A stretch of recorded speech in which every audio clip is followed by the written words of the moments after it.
scrolling through Instagram 7 or 8 years ago, and I seen somebody that I went to university like post about, he'd set up a property page on Instagram. So I was like, how's he got into property at 22, I think it was? I was like, I'm going to message him. So that was a decision made in the moment, messaged him. He was like, oh, I've just come off this course, I'm doing this, I'm selling properties and blah, blah, blah, blah, blah. It was just a logo. It was nothing more than that. I didn't even have a website at the time. So I thought he'd set a property company up. What he'd done was create a brand for himself that was eventually going to be a business. One conversation led to another.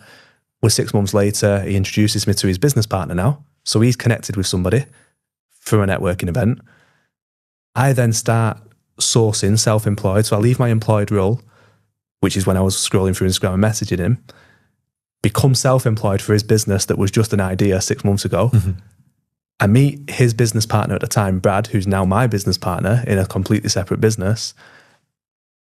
Brad teaches me everything that I know about property in a space of 18 months, and Jack as well, but it was Brad that I spent the most time with.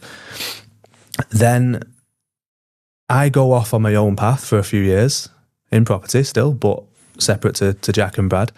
And then 4 years after meeting Brad for the first time, we start buying properties together, raising finance from private investors, working with the banks, building portfolios. And that all came, that's the compound effect in a nutshell. That came from asking one question because I was curious and I thought, how's this geezer got into property at 22?